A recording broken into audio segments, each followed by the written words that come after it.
Hello everyone, Z classes में आपका स्वागत है। आज हम पढ़ेंगे क्लास 10th विज्ञान का पेपर यानी साइंस का पेपर हम पढ़ने वाले हैं, जो कि आज ही 4 अप्रैल 2022 को संपन्न हुआ है। ये देखिए 2022 और विज्ञान का पेपर जिसका सेट है 824 बीपी। ठीक है, ये सेट नंबर हो गया और इसका मैं पूरा हल करने वाला हूँ। किस तरीके से कौन सा ऑब्जेक्टिव सही है, कौन सा आप रॉन्ग लगा के हैं, क्या पूरा आपको मैं इसमें आंसर दूंगा। तो देखिए वीडियो को शुरू करते हैं। ये जो 3 खंडों में डिवाइड है, का खा गा में। पहला खंड जो है वो बहुविकल्पीय था, जिसमें 4 में से एक आपको सही करना था, अपनी उत्तर पुस्तिका में लिखना था। सभी प्रत्येक खंड जो भी आप करेंगे उसके साथ में एक साथ सभी प्रश्नों को करना था। आपको खंड नए प्रश्न से प्रारंभ करना था। अब देखते हैं इसके हम क्वेश्चंस को। पहला क्वेश्चन देखिए, आपका ऑब्जेक्टिव है खंड खा में सब ऑप्शनल क्वेश्चन होंगे। इसमें पहला क्वेश्चन आपका दे रखा है, एक गोलीय दर्पण की वक्रता त्रिज्या 30 सेंटीमीटर है। यानी वक्रता त्रिज्या का मतलब हो गया हमारे पास आर जो दे रखी है वो 30 सेंटीमीटर दे रखी है। आपसे पूछा है फोकस दूरी निकालिए, एफ आपको निकालना था। तो ये क्वेश्चन होगा किस तरीके से सॉल्व। देखिए एफ जो होता है वो आर का आधा होता है, तो एफ हमारा क्या होगा, एफ बराबर r/2। तो ये 30/2 आप लगाओगे, ये आ जाएगा आपका 15 सेंटीमीटर। तो इसका सही आंसर होगा 15 सेंटीमीटर। नेक्स्ट क्वेश्चन है हमारा, किसी वस्तु का आभासी सीधा और बड़ा प्रतिबिंब प्राप्त करने के लिए वस्तु को उत्तल लेंस के सामने रखते हैं। कहाँ रखते हैं? लेंस के मुख्य फोकस पर, फोकस दूरी के दोगुनी दूरी पर, अनंत पर, या लेंस के प्रकाशिक केंद्र और प्रथम मुख्य फोकस के बीच में। तो इसका सही आंसर है फोर्थ वाला, लेंस के प्रकाशिक केंद्र और प्रथम फोकस के बीच में अगर आप वस्तु को रखते हो तो आपको जो प्रतिबिंब दिखाई देगा वो आभासी दिखाई देगा, सीधा दिखाई देगा और बड़ा दिखाई देगा। नेक्स्ट है वैद्युत ऊर्जा का मात्रक। देखिए वोल्ट, वाट, किलोवाट, घंटा, ये सारे जो हैं वैद्युत ऊर्जा के मात्रक हैं, मगर इसमें जो सबसे बड़ा मात्रक है वो किलोवाट घंटा है। तो इसका सही ऑप्शन होगा किलोवाट घंटा। नेक्स्ट देखिए, विद्युत धारा का मापन करते हैं। विद्युत धारा का मापन हम किसके द्वारा करते हैं? विद्युत जनरेटर द्वारा, धारामापी द्वारा, एमीटर द्वारा, या विद्युत मोटर द्वारा। तो इसका सही आंसर है धारावाही मापी द्वारा। नेक्स्ट देखिए, प्रश्न नंबर दूसरा है, एक अवतल दर्पण के सामने 15 सेंटीमीटर दूरी पर एक वस्तु रखी है। यदि दर्पण की फोकस दूरी 30 सेंटीमीटर हो तो प्रतिबिंब की स्थिति और प्रकृति ज्ञात कीजिए। देखिए आपको क्या है, आपको यहाँ पर क्वेश्चन दे रखा है अवतल दर्पण, एक अवतल दर्पण दे रखा है, 15 सेंटीमीटर दूरी पर एक वस्तु रखी हुई है। यानी आपको निकालना है इसमें प्रतिबिंब की स्थिति और उसकी आकृति, यानी आपको वी निकालना है। आपको क्या क्या दे रखा है, यू का मान दे रखा है 15 सेंटीमीटर, ये यू का मान हो गया। फोकस दूरी हो गई, ये एफ हो गया, ये एफ का मान हो गया 30 सेंटीमीटर। अब आपको क्या करना है, 1/f बराबर 1/b प्लस 1/u का फॉर्मूला लगा देना है सीधे, और ये क्वेश्चन सॉल्व हो जाएगा आपका। नेक्स्ट है, श्वेत प्रकाश के विक्षेपण से आप क्या समझते हैं? श्वेत प्रकाश के विक्षेपण जो होता है, वर्ण विक्षेपण मीन्स क्या होता है, वो 7 कलर्स में जो डिवाइड हो जाता है वो आपको यहाँ पर बताना था। उसमें जो वर्ण विक्षेपण से पर्याप्त विभिन्न रंगों का क्रम लिखिए, ये आपको बताना था विबग्योर, यहाँ पर विबग्योर। ठीक है, ये क्रम आपको बताना था इस क्वेश्चन में। 2 नंबर में पूछा था विद्युत विभव और तथा विद्युत विभवांतर, विभवांतर की परिभाषा तथा उनके मात्रक लिखिए। विभव क्या होता है, विभवांतर क्या होता है? विभव में जो अंतर विभवांतर होता है उसका मात्रक आपको लिखना था। ये 2 नंबर का क्वेश्चन था। नेक्स्ट क्वेश्चन आप देखते हैं। नेक्स्ट है प्रश्न नंबर तीसरा, जो है दूरदृष्टि दोष क्या है, इसे किस प्रकार संशोधित किया जा सकता है? आवश्यक किरण आरेख भी बनाइए। दूरदृष्टि दोष का मतलब होता है जब निकट की वस्तु ना दिखाई दे तब होता है दूरदृष्टि दोष। ये कब हो जाता है?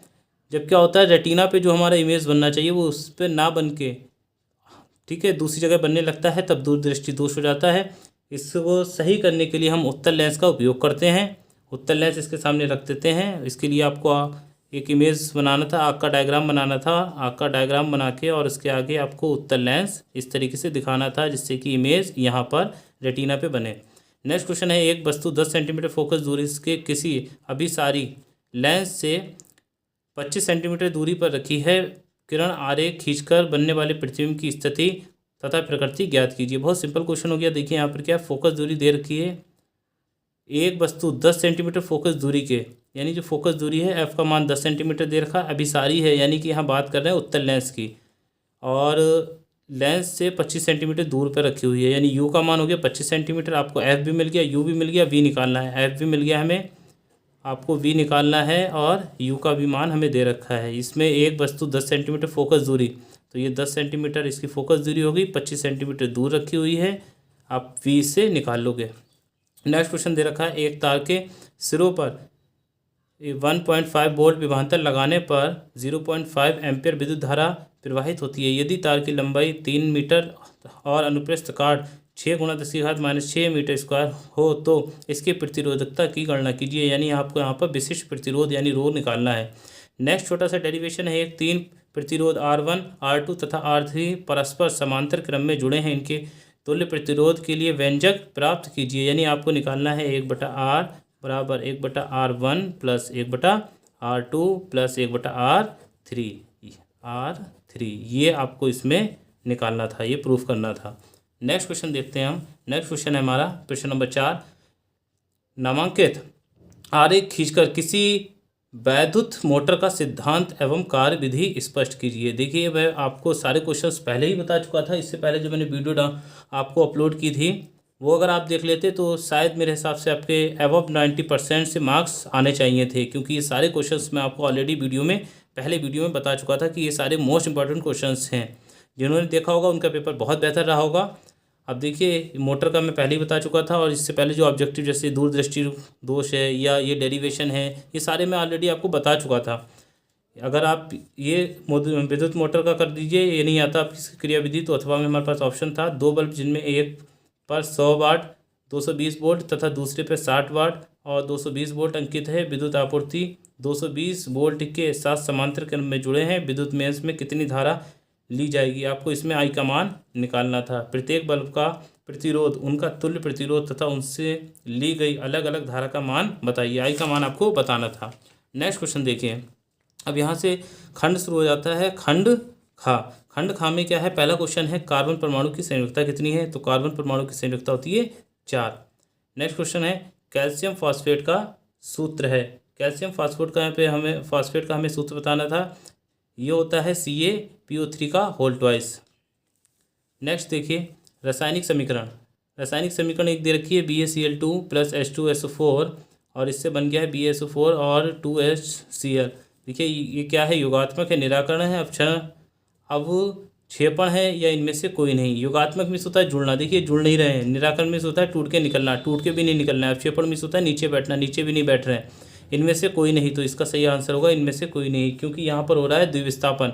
ये डबल डिस्प्लेसमेंट रिएक्शन है, क्योंकि Ba क्या कर रहा है, H2 को उसकी जगह से हटा दे रहा है और खुद वहाँ जा रहा है और ये इसकी जगह पे आ जा रहा है। ये हो गया क्वेश्चन। नेक्स्ट देखते हैं क्वेश्चन नंबर 6 देखिए। निम्नलिखित रासायनिक समीकरण में ऑक्सीकारक तथा अपचायक पदार्थ कारण देते हुए लिखिए। आपको इसमें ऑक्सीकारक और अपचायक पदार्थ बताने थे। देखिए ये है Cu+2 और ये है Cu, तो Cu+2 से Cu में जब जा रहा है तो 2 इलेक्ट्रॉन यहाँ से निकल रहे हैं, यानी रिडक्शन हो रहा है, यानी अपचयन हो रहा है। तो जिसका अपचयन होता है वो दूसरे के लिए अपचायक है, वो ऑक्सीकारक है। तो ये ऑक्सीकारक पदार्थ हो गया और ये अपचायक पदार्थ हो गया। नेक्स्ट है कास्टिक सोडा तथा प्लास्टर ऑफ पेरिस के उपयोग लिखिए। इसमें कास्टिक ऑफ सोडा का और प्लास्टर ऑफ पेरिस का उपयोग लिखने बहुत सिंपल है। प्लास्टिक ऑफ पेरिस जैसे दांतों के प्लास्टर के लिए POP वगैरह घरों में कराई जाती है, प्लास्टर बनते हैं, जो हड्डी टूट जाती है उसमें इस्तेमाल होता है, कास्टिक सोडा का भी इस्तेमाल होता है। मेंडलीफ की आवर्त सारणी की किन्हीं 2 उपयोगिताओं का उल्लेख कीजिए। इजी क्वेश्चन था। नेक्स्ट आ जाते हैं, निम्नलिखित कार्बनिक यौगिकों का IUPAC पद्धति में नाम लिखिए। इसमें लिखा हुआ है एक आपका ये पहला वाला जो क्वेश्चन है वो HCOOH है और इसका नाम होता है मेथेनोइक अम्ल। ये पहले वाले का नेम हो गया। दूसरे वाले का नाम देखिए, इसमें ये जो होगा हमारे मेन चेन हो जाएगी, ये वाली ये मेन चेन होगी। नंबरिंग करेंगे 1 2 3 4 5, यानी दूसरे पर, फिर दूसरे पर, फिर चौथे पर 3 बार मेथिल है और टोटल कितने हैं 5, तो 5 को बोलते हैं हम पेंट और सिंगल बॉन्ड है एन। ये इसका नाम हो जाएगा 2,2,4 ट्राई मेथिल पेंटेन। नेक्स्ट देखिए, विद्युत रासायनिक श्रेणी की किन्हीं 2 उपयोगिताएं लिखिए। विद्युत रासायनिक श्रेणी की उपयोगिताएं आपको लिखनी है, बहुत ईजी था, ठीक है। इससे हमें क्या पता लग जाता है, विद्युत वाहक बल पता लग जाता है। इसके द्वारा हम कौन अभिक्रियाशील ज़्यादा है कौन कम है ये बता सकते हैं। इसके द्वारा हम ये बता सकते हैं कौन हाइड्रोजन से डिस्प्लेसमेंट होगा, किसका नहीं होगा, किसके ऊपर किसकी परत चढ़ाई जा सकती है। ये सारे विद्युत रासायनिक श्रेणी की सहायता से पता लगते हैं हमें। नेक्स्ट देखिए, निम्नलिखित समीकरण को पूर्ण कीजिए। देखिए बहुत सिंपल रिएक्शन इस बार पूछी गई थी। पहली रिएक्शन है CH3COOH प्लस NaOH। इसमें क्या होगा देखिए बहुत ध्यान से, ये क्या होगा OH यहाँ से और यहाँ से H रिलीज हो जाएगा H2O के रूप में, ये H2O के रूप में निकल जाएगा, बाकी जो बचेगा वही आंसर हो जाएगा। तो इसका आंसर हो जाएगा CH3COONA। ठीक है, मैं इसको कॉपी पे लिख दे रहा हूँ, आप यहाँ पर देख लीजिए रिएक्शन क्या थी। ये है CH3COOH प्लस NaOH, और इसकी रिएक्शन जब हमने कराई तो ये OH और ये H रिमूव हो जाएगा और ये CH3COONA प्लस H2O बन जाएगा। और ये 2 कार्बन हैं तो ये हो जाएगा सोडियम एसीटेट, में सोडियम एसीटेट बनता है। नेक्स्ट दूसरा वाला देख लीजिए आप। दूसरी वाले में क्या कर रहे हैं हम, C2H5OH ले लिया और इसमें मिला दिया हमने Na। जब Na इसके साथ मिलता है तो देखिए जब Na की रिएक्शन कभी भी अल्कोहल के साथ होती है तो बनना वही है, C2H5ONa बनेगा। अब साथ में ये जो H है ना वो H2 के रूप में निकल जाएगा, बाकी बैलेंस कर लेंगे। यहाँ 2 H हैं, इसके आगे 2 लगा देंगे, इसके आगे 2 लगा देंगे, इसके आगे 2 लगा देंगे, इस तरीके से हो जाएगा। नेक्स्ट देखिए आप तीसरे में हम क्या कर रहे हैं, CH3COOH प्लस C2H5OH और इसमें हमने डाल रखा है सांद्र H2SO4। सांद्र H2SO4 की प्रेजेंस में रिएक्शन हो रही है और हीट भी करा रहे हैं। यहाँ से OH और यहाँ से ये H रिलीज़ हो जाएगा H2O के रूप में निकल जाएगा, बाकी जो बचेगा वही हमारा आंसर हो जाएगा। तो ये हो गया एथिल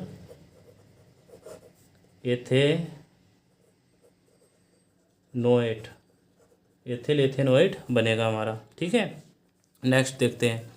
ये फोर्थ वाला देख लीजिए आप। फोर्थ वाला क्या है, C2H5OH है और इसमें क्या कर दिया है, KMnO4 ऐड कर दिया है।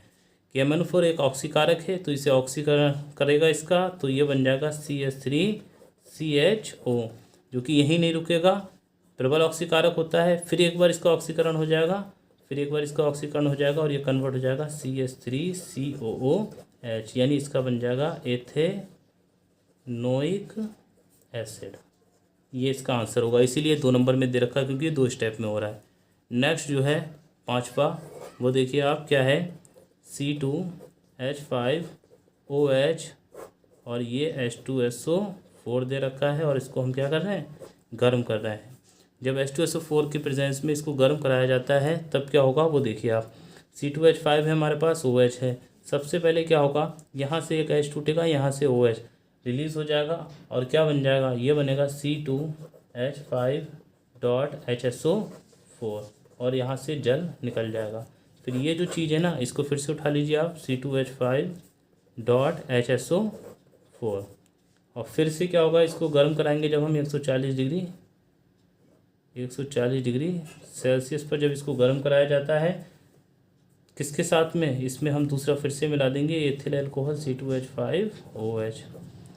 तब क्या होगा, यहाँ से ये SO4 और ये H रिलीज़ हो जाएगा, ये दोनों रिलीज़ हो जाएंगे फिर से, ये इतना। तो फिर क्या बचेगा यहाँ पर, ये बचेगा C2H5O और यहाँ पर क्या बचा है C2H5 और निकल के आ गया H2SO4। अब ये क्या हो गया, ये बन गया ईथर, इसका नाम है डाई एथिल ईथर। नेक्स्ट देखिए, अथवा में दे रखा है हमारा नेक्स्ट क्वेश्चन। देखिए मैं यहाँ पे भी लिख दे रहा हूँ, इसमें जो बनेगा मेन प्रोडक्ट लिख दे रहा हूँ सीधे मैं, C2H5O C2H5 और यहाँ पर अल्कोहल है, इसमें बनेगा CH3COOH और यहाँ पर बनेगा CH3COOC2H5 और यहाँ पर C2H5ONa 2 टाइम्स। ठीक है, नेक्स्ट है निम्न पर संक्षिप्त टिप्पणी लिखिए। प्रतिस्थापन अभिक्रिया। प्रतिस्थापन अभिक्रिया का देखिए एक उदाहरण भी दे रखा था। इसमें सिंपली क्या होता है, एक जो का आयन या परमाणु कोई भी होता है, यौगिक होता है, यौगिक के अंदर जो परमाणु आयन या कुछ भी हमारे कोई एक तत्व होता है वो एक को डिस्प्लेसमेंट कर देता है। जैसे यहाँ पे दे रखा है BaSO4 BaCl2 और H2SO4 में देखिए Ba जो है वो H2 को हटा के SO4 के साथ जुड़ जा रहा है ना, तो ये तो दोनों जुड़ रहे हैं, डबल हो गई। और यहाँ पर जब एक रिप्लेसमेंट करता है तो उसे प्रतिस्थापन विक्रिया कहते हैं। समजातीय श्रेणी क्या है? CH2 का डिफरेंस होता है एक पूरी श्रेणी के अंदर।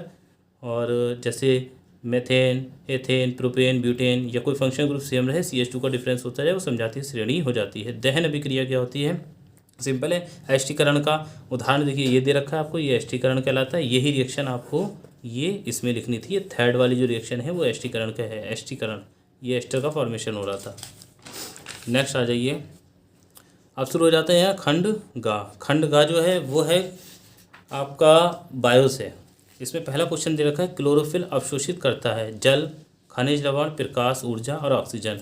सबको पता है प्रकाश संश्लेषण की जब क्रिया होती है तो प्रकाश क्लोरोफिल के ऊपर पड़ता है, जिससे वो अवशोषित करके जो भोज्य पदार्थ बनाता है। तो प्रकाश ऊर्जा को ये अवशोषित करता है। इसका आंसर हो जाएगा प्रकाश ऊर्जा। नेक्स्ट क्वेश्चन है, जैव विकास का सिद्धांत प्रतिपादित करने वाले वैज्ञानिक का नाम है? ये है चार्ल्स डार्विन। चार्ल्स डार्विन ने जैव विकास का सिद्धांत प्रतिपादित किया था। नेक्स्ट है, मानव में भ्रूण को पोषण मिलता है अंडाशय से, प्लेसेंटा से, वृक्क से, फैलोपियन ट्यूब से। तो इसका आंसर है प्लेसेंटा से। निम्नलिखित में से कौन विषमपोषी नहीं है? फफूंदी, ईस्ट, फीताकर्मी, मनी प्लांट। मैं आपको बता दूं, विषमपोषी वो होते हैं जो अपने भोजन के लिए दूसरे पर निर्भर रहते हैं, मतलब जो दूसरे का को या उनसे बने हुआ खाने को खाते हैं। फफूंदी भी, ईस्ट भी, फीताकर्मी भी। मगर मनी प्लांट जो है वो अपना भोजन स्वयं बनाता है। नेक्स्ट आ जाइए, डायाफ्राम क्या है? ये कहाँ पाया जाता है? तो मैं आपको बता दूं डायाफ्राम क्या होता है। जैसे ये कोई ह्यूमन है, ये मैंने किसी का डायग्राम बना लिया, मान लीजिए फॉर एग्जांपल। तो जो फेफड़ों से ये फेफड़े पाए जाते हैं, फेफड़ों के नीचे एक जो लाइन पाई जाती है वो डायाफ्राम होती है। ठीक है, ये हमारे वक्ष को और पेट का जो हिस्से होता है उसको डिवाइड करती है डायाफ्राम। पुनरुद्भवन यानी पुनर्जनन को उदाहरण देकर समझाइए। ये स्पायरोगेरा वगैरह में क्या होता है, जब उसका छोटा सा भी हिस्सा तोड़ देते हैं हम तो उससे फिर से वो दोबारा उत्पन्न हो जाता है, उसे पुनरुद्भवन कहते हैं। विषमपोषी पोषण क्या होता है, इसका एक उदाहरण देकर समझाइए। विषमपोषी यानी जो अपने भोजन के लिए दूसरे पर निर्भर रहते हैं। नेक्स्ट क्वेश्चन देखिए, मानव के नर जनतंत्र का एक नामांकित चित्र बनाइए। इसमें मानव का नर जननतंत्र आपको दिखाना था, उसे बताना था। आवर्तबीजी पुष्प के स्त्री केसर के अनुदैर्ध्य काट का एक सचित्र नामांकित चित्र बनाइए। मीन्स यहाँ पर आपको स्त्री केसर का बनाना था, मीन्स बीजांड की संरचना आपको यहाँ पर शो करनी थी, बनानी थी।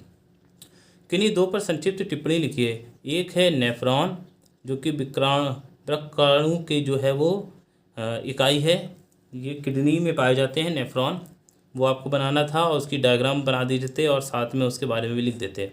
सौर ऊर्जा या प्राकृतिक संसाधन, बहुत सिंपल है, इन पर लिखना था। या फिर अथवा में दूसरा ऑप्शन दे रखा है, किन्हीं दो पर संक्षिप्त टिप्पणी लिखिए। वैवीय श्वसन क्या होता है? मानव हृदय में रुधिर प्रवाह, वन प्रबंधन, ये सारी बातें आपको बतानी थी इस पूरे चैप्टर के अंदर। नेक्स्ट क्वेश्चन देखिए, क्वेश्चन नंबर 12। इसमें क्या, एक आवर्तबीजी पौधों के नर जननांगों का वर्णन कीजिए। देखिए दोनों दे रखा है, यहाँ पर क्या दे रखा था इस क्वेश्चन में, आवर्तबीजी पौधों में स्त्री केसर के बारे में बताना था और यहाँ पर क्या है, नर जननांगों के बारे में बताना है। मतलब दोनों का दे दिया है यहाँ पर। आवर्तबीजी मतलब रिप्रोडक्शन की अगर बात करें हम तो प्लांट्स रिप्रोडक्शन पूरा चैप्टर ही उन्होंने दे दिया है।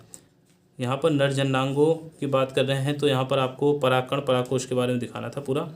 अगर वो नहीं आता तो अथवा में मोस्ट इंपॉर्टेंट क्वेश्चन मैं ऑलरेडी आपको बता चुका था, बहुत बार बताया था। मानव में लिंग निर्धारण की विस्तार से व्याख्या कीजिए। मानव में लिंग निर्धारण किस प्रकार से होता है वो आपको बताना था, वो पूरा बताना था। पहले आपको टोटल गुणसूत्र होते हैं 46 में से 44 तो ऑटोसोम्स होते हैं और एक जो जोड़ी होता है यानी XX या फिर XY वो लिंग निर्धारण करता है, ये सब आपको बताना था। ये पूरा चैप्टर था, पूरा चैप्टर क्या पूरा पेपर मैंने आपको सॉल्व करा दिया है क्लास 10th विज्ञान का।